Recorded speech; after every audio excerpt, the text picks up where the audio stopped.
Qo'noqmiz bir kecha dunyoy hecha, na ishlar kechadur bizdan bu kecha. So'fi Alloh yor.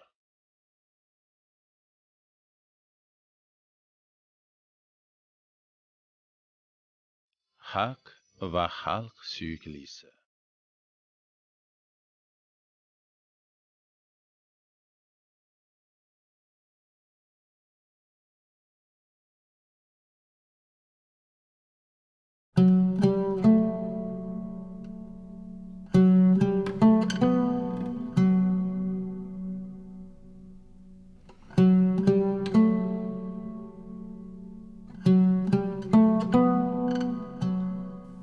Surxonning ulug'vor tog'lari bag'rida joylashgan katta Vaxshivor qishlog'idan ziyoratchilarning qadami uzilmaydi. Bu go'shada tasavvuf adabiyotining yirik namoyandasi, musulmon olamining ulug' allomasi So'fi Alloh yor mangu qo'nim topgan. Bu sohib karomat zotning afsonalarga aylangan hayoti, bemisl asarlari haqida hikoya qilishdan avval tarixga, uning umr yo'lidagi tub burilishga sabab bo'lgan voqealarga nazar solamiz.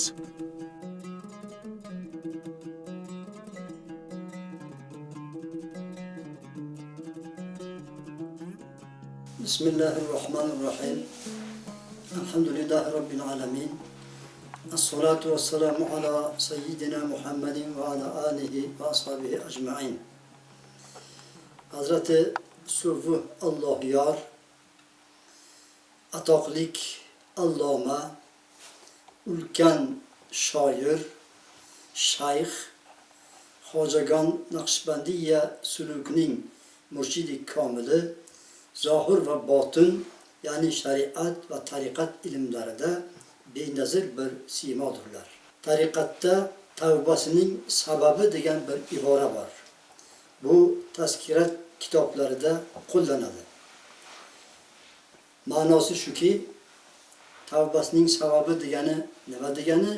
Tavbasining sababi degani bir shaxsning, demak, Xo'jagon Naqshbandiya yoki boshqa bir sahih tariqat dargohiga kirishi, murshidi komilga intisob qilib, unga mansub bo'lib, sayr sulukini boshlashi tavbasining sababi deb yuritiladi. Hazrati So'fi Alloh yorning tavbalarining sababi shuki, u kishi o'zlari Temuryor degan muhtaram bir taqvolik olim zot oilasida yetishganlar. 12 yoshlaridan Buxoro madrasasida o'qishni boshlaganlar va 25 yoshlarida Buxoro hukmdori u kishini Samarqand viloyatining boj mahkamasiga boshliq qilib qo'yganlar.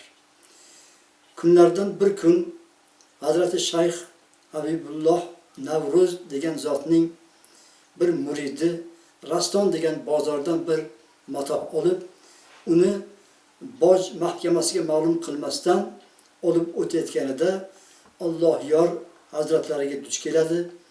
Alloh yor hazratlari u kishini nima uchun boj mahkamasida bu matohni tamg'aratmading degan tahdid bilan, qamchi bilan urib boshini yoradi.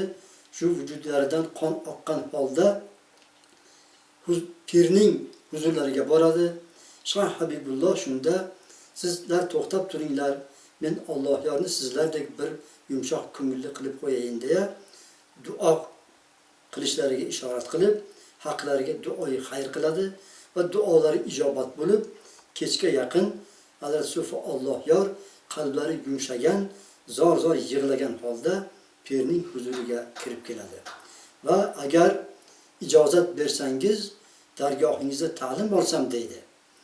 Shayx Habibulloh Navruz bu kishining vujudida kelajak uchun ulug' bir ilmlarga, ma'rifatga, valoyatga bir hozirlik borligini sezadi-yu, lekin ehtiyot yuzasidan bu joy sizga o'xshagan kattakon to'ralarning joyi emas-da deydilar.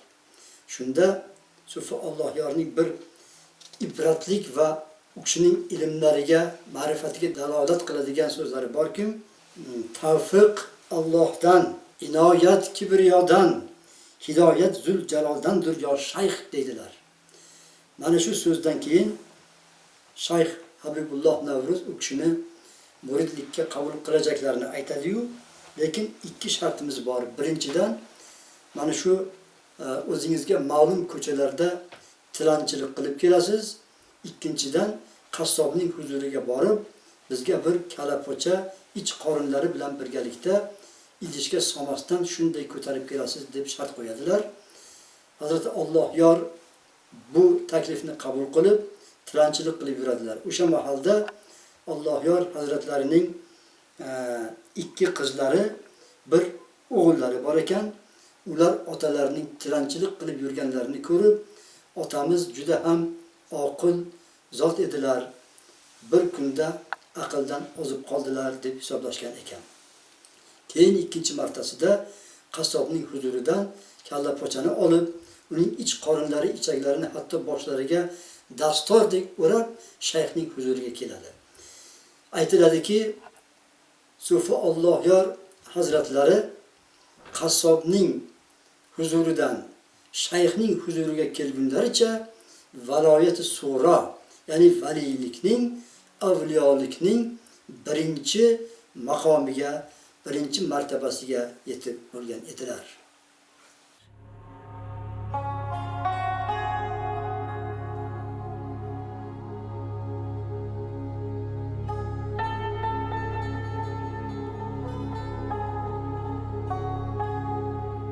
Sofi Allohyor hazratlari Shayx Habibullohning huzurida 12 yil tahsil olib, xizmatini ado etgach, shayx unga Hisor tomon safar qilishni buyuradi. Mazkur safar qanday kechgani, katta vahshivor qishlog'ining o'sha davrlardagi tarixi haqida Sofi Allohyorning 7-avlodi Muzaffarxon Umarovning hikoyasini tinglaymiz.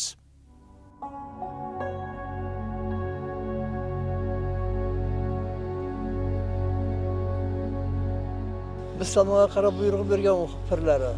Ya'ni shu Qobodiyon tarafga borasizda, bizning joylarimiz vaqtiga Qobodiyon degan atamasi bo'lgan bo'lsa kerak, albatta. Qobodiyonga borasiz, shu tomonda xalqiga ilm o'rgatasiz deb bu yoqqa yo'rgan. Shundan kelib Qashqadaryoga Oqrabot degan qishloq bor. Shu qishloqning tepasiga bir qishloqqa kelib joylashgan. Shu yerga 5 yillar turganlar degan bolalar aytardilar. Shu yerga qizlarni kuyovga bergan. Keyin u yerda ham buyruq bo'lganki, siz bu tomonga o'tasiz. Shundan asosda kelib, mana Og'arbuloq deydi, Jinnibuloq ham deyishadi, shu qishloqqa kelib bir ancha vaqt birga turganlar. Keyin So'f bo'lib bu yoqqa kelganlar. Bu bizning qishloqqa asosdan chiqib kelib, yerga birga qadam joy qilishgan va kelib shu masjidning o'rnidan masjid qilingan, shu yerga qishloq qilib yashalgan. Kelganda bu yer ilonxona bo'ladi. Beglidan tavsiya bo'lgandan keyin ilonxonaga chiqib boramiz deganda, endi avliyosiz, shayxsiz, balki sizdan uzoq bo'lib ketar degan tavsiya bo'ladi-da. Keyin bu kishi keladi, bir xalpalarga bir qog'oz yozib beradi. Qog'ozni olib borib ilonni pochasiga berasiz deb. Mana bu yoqqa bir Morxona degan joyimiz bor, shu yerga bir g'or bo'lgan, shu g'orga ilonlar turgan bo'lgan. Shu yerga olib boradi. U odam olib borgandan keyin ilonlarga bir ko'rsatilgandan keyin bir egil ta'zim qiladi-yu, ilonlar so'ng bu yerdan ko'chadi. Ko'chib bu tomonga bir Zahar Teva degan joy bor. U yerga bir 10 kun turganmiz. Holigacha bu narsa unmaydi u tevadan.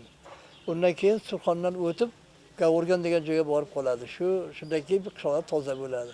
Hozirgacha ilonlar bo'ladi, lekin qanday bir odam choqmaydi. Hayvonotga ham teginmaydi. Zahri ham kamroq. Bu So'fbo kelganlardan keyin xalq asosida kelib bu yerdan joy qilib qishloqlar bo'lgan. O'zlarimizdan 5 ta kishi kelgan ekan, xalfa bo'lib, shulardan bittasi Bodavo degan qishloqqa joylashgan, bittasi Chuqur deymiz, shu yerga joylashgan. Qolganlar o'zlaridan qolgan yerga. Undan keyin yana qishloqlar atrofidan kelib, qo'shilib xalq bo'lib ketgan. Qo'shor degan joydan kelgan, Ketar degan joydan kelgan, Toqchi degan bir urug'imiz bor. Mana shu odamlar Toqchi urug'iga yashaydi. Shundan qishloq 5 daha bo'lib qolgan. Urgutlardan bir daha, Mog'yon degan qishloqdan kelgan qalpadan bir daha, O'shoridan bir daha, Toqchidan bir daha, Ketar deymiz, undan bir daha.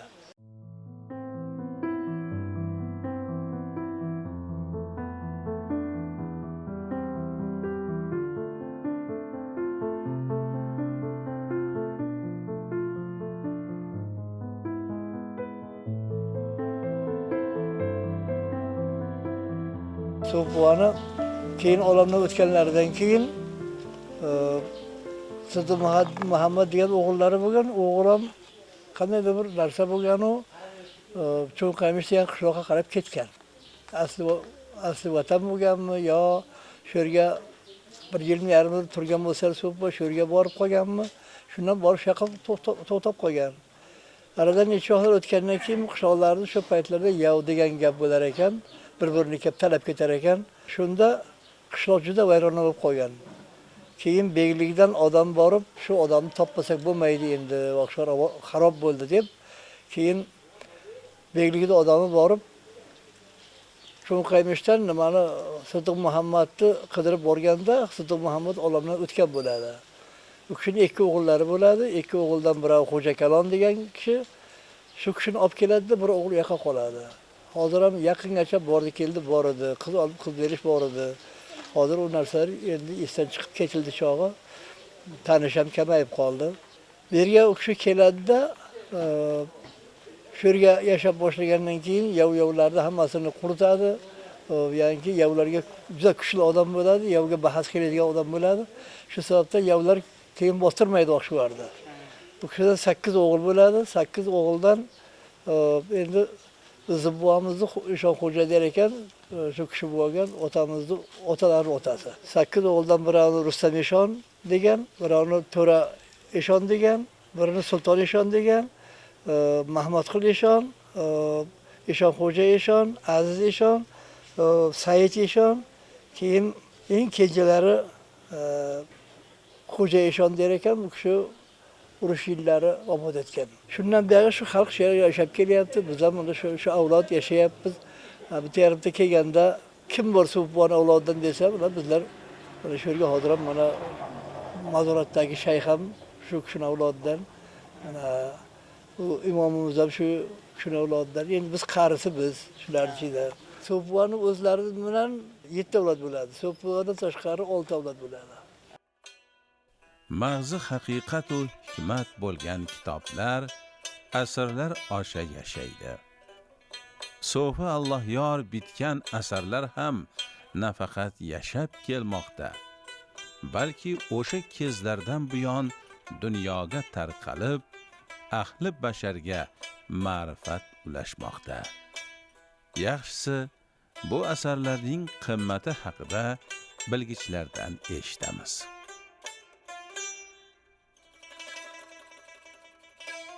U kishi tasnif etgan asarlar, kitoblarda aytilishicha, fors tilida Masakul Muttaqin, bu kitob fatvo va taqvo kitobi deyiladi. 12,000 baytdan iborat ekanligini Hazrat Shayx So'fi Alloh yor o'zlari qayd etganlar. Murodul Orifin, ya'ni orif zotlarning, vali zotlarning murodga yetkazuvchi omillar degan ma'noda kitob.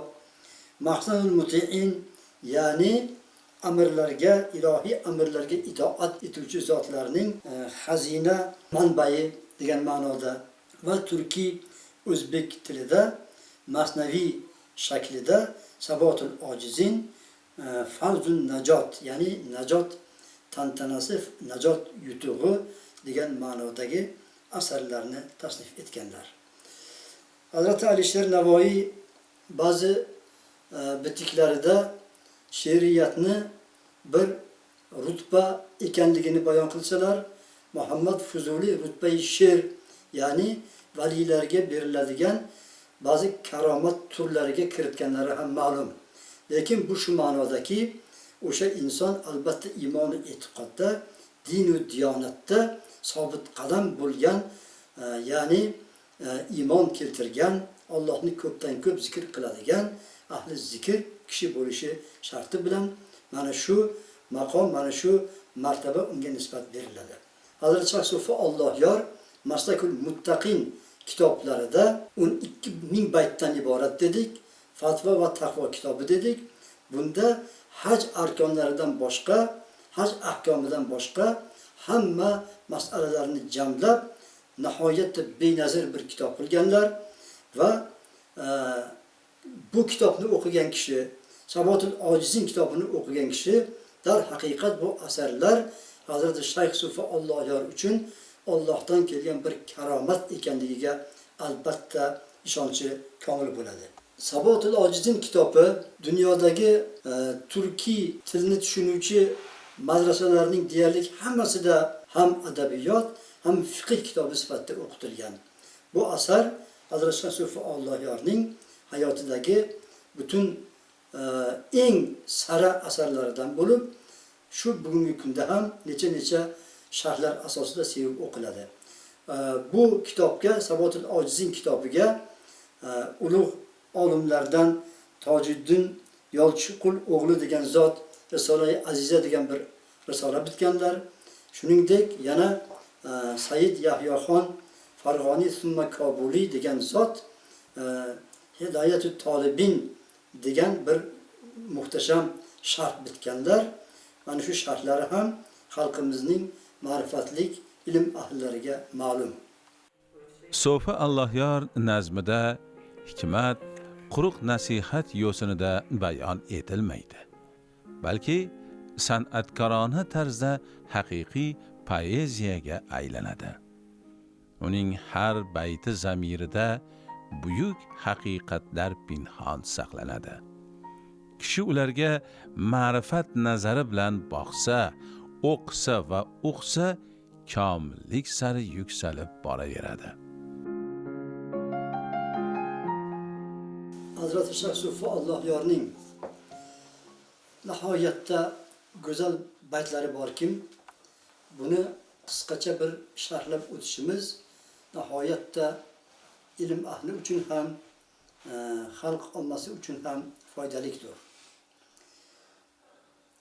Udur hokim ki hukmun o'zga etmas. Aning zotiga hech kim aqli yetmas. Farishtalar, nabiylar yetmadilar. Bo'yin sundular-u fikr etmadilar. Vale fikret Xudoning qudratiga, ajoyib ishlariga, san'atiga. Ma'nosi Alloh taolo shunday bir hukmron zotki, u o'z hukmini aslo o'zgartirmaydi. Uning zotining mohiyatiga hech kimning aqli yetmaydi. Allohning zotining mohiyatiga farishtalar ham, nabiylar, payg'ambarlar ham yetmadilar. Ular Alloh taoloning hukmlari, amr farmonlariga bo'yin sunib itoat etdilar-u, lekin zotini fikr etmadilar. Va lekin sen Allohning cheksiz qudrati, ajoyib mislsiz ishlari, qudrati va san'atining namunalarini tafakkur qil, fikr qil. Chunki ularda Alloh taoloning vahdaniyati, yakka yagonaligiga dalillar bor. E'tiqod ilmida Alloh taoloning masnuoti, ya'ni san'ati, yaratmishlari, buyuk qudratning namunalarini fikr qiling. Lekin Allohning zotini fikr qilmang degan bir qoida bor. Chunki Alloh taoloning qudrati va san'ati namunalarini fikr qilgan kishi ulug' bir ma'rifat hosil qiladi. Olam degani nima degani? Olam degani bildiruvchi. Ya'ni nimani bildiradi? Bu Alloh taoloning qudratini, yakka-yu yagona zot ekanligini bildiradi. Olim degani biluvchi. U nimani biladi? U yaratmish narsalarga qarab, koinot, yer, osmon, mavjudot va mahluqotga qarab, bularni yaratgan bir zot, yakka-yu yagona qudrat sohibi ekanligini tafakkur qiladi. Yaratgan zotni yaxshi taniydi, ma'rifat hosil qiladi. Lekin Allohning zotini fikr qilishga ruxsat yo'q. Chunki buyuk yaratganning zotini fikr qilgan kishi oxiri adashuvga borib qoladi. Bilib bilmay u zotni biror mavjudot yoki yaralmish narsaga o'xshatib qo'yib, natijada gunohkor bo'lib qoladi. Chunki oyati karimada A'udhu billahi minash shaytonir rojim. Bismillahirrohmanirrohim. Laysa kamithlihi shay'un wa huwas samiul basir. Hech bir narsa u zotga, ya'ni Alloh taologa o'xshash emasdir.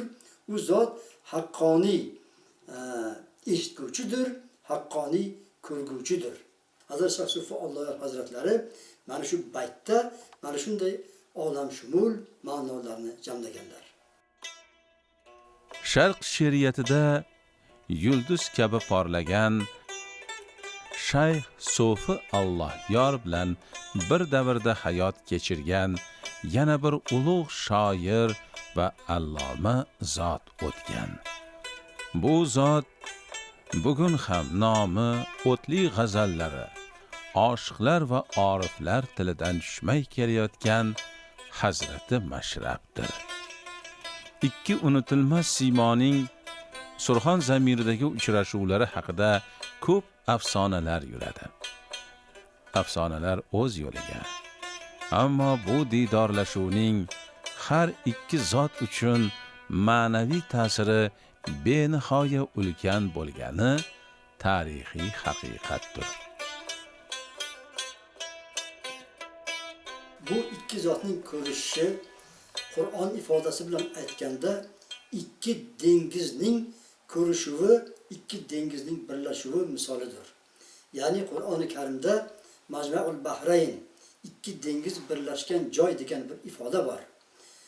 Konya shahrida Hazrati Mavlona Jaloliddin Rumiy bilan Hazrati Shayx Shamsi Tabriziy ko'rishgan joyda bir yodgorlik o'rnatilib, u joyda Majma'ul Bahrayn demak ikki dengiz tutashgan joy degan bir yodgorlik o'rnatilgan.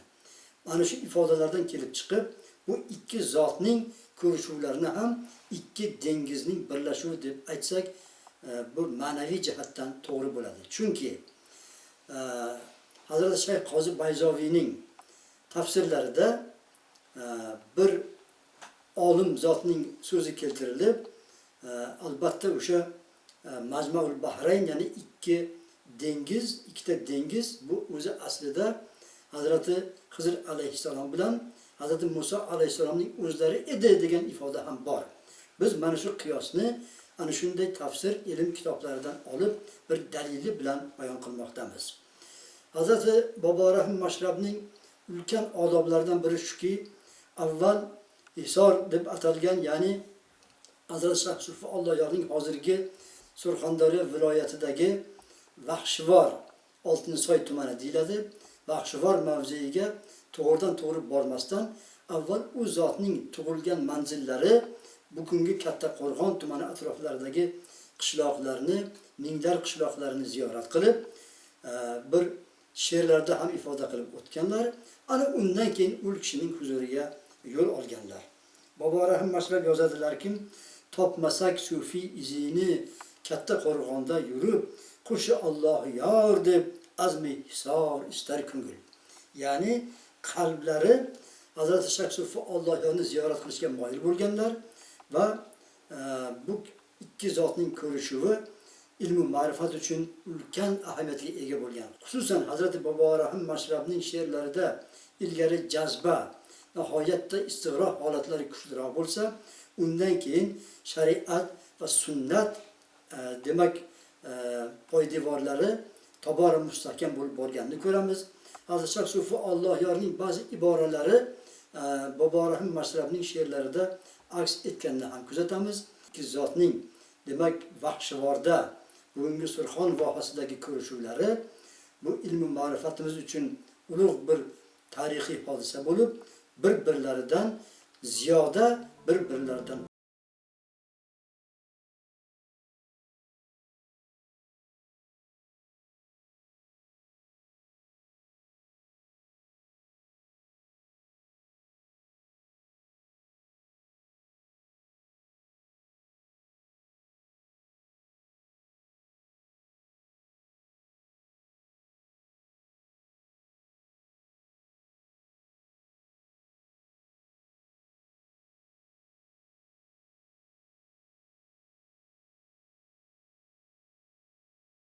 Bo'lganki, shu mani qabrimni bilmas odamlar.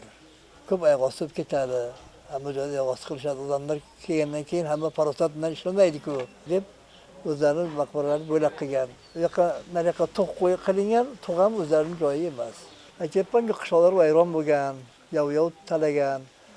Siddiq Muhammad bu yerdan ketgandan keyin hech kim qo'riqlaydigan odam bo'lmay qolgan. Masjidlar xarob bo'lgan. Keyin Siddiq Muhammadning o'g'illarini topib kelgandan keyin yana obod bo'lib boshlagan. Shu araga tarix uzilgan qanchagina. So'plarni qayerga ketganlarini odamlar bilolmay qolgan. Ko'plari o'lib ketgan. Ma'lum emas hozirgacha. Endi bizga ham otamiz aytardilar, mana shu yerga deb bir qabr joyda aytardilar. Shu yerga so'plarni dafn qilingan. Bu yerga yana bir oyoq osti qilishga yo'l qo'ymanglar derdilar. Haqiqatda hali ham yaxshi turibdi shu joylar. Otam ziyoratga olib bordim, qari kishilar kishi. Bir eshakka mindirib olib bordim, ziyorat qildikda, keyin otam shu bo'lganda qabri mana shu yerga, lekin birovga aytmanglar degandilar.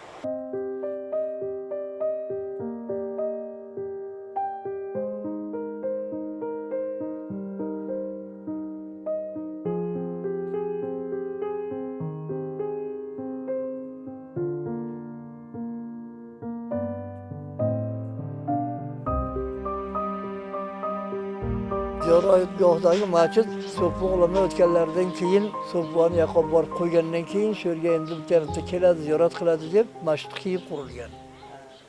Havuz ham keyin qozilgan. Tut daraxti Xo'ja Siddiq Muhammad degan o'g'illari ekkan. 5 ta tut bor edi, qishloqqa 4 ta, 5-inchisi shu yerda egilib turibdi. Ko'rgan bo'lsangiz egilib turibdi. Shu tut ham Siddiq Muhammad qo'lida ekilgan. Bizni buvamiz shu ahvol shundan kelyapti-da.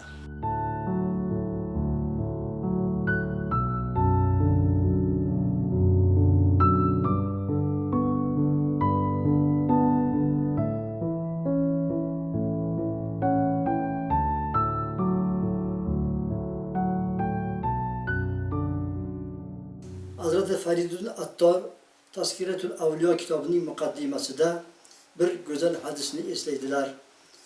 Allohning solih bandalari eslangan joyda Allohning rahmati yog'iladi degan go'zal bir hadisni zikr qiladilar. Albatta olim bu ilmda Hazrati Payg'ambarimiz sollallohu alayhi vasallam janobimizning vorisidirlar. Chunki Payg'ambarimiz sollallohu alayhi vasallam biz payg'ambarlardan meros qolmaydi deganlar. Va ulardan qoladigan meros faqat ilm merosidir. Demak, olimlar u zotning vorislaridirlar. Shayx kim? Shayx mana shu hamma sahih ahli sunnat va jamoat e'tiqodiga ega bo'lgan, hamma sahih tariqatlarning, sahih suluklarning shayxlari, ular Janob payg'ambarimiz sollallohu alayhi vasallamning demak vakillari, ya'ni xalq ichida to'g'ri yo'lga boshlash, irshod ishi, ularga ilm ma'rifatni demak yoyishda haqdor va ahl bo'lgan, haqqi bo'lgan, bu yo'lning asl egalari bo'lgan zotlar hisoblanadilar.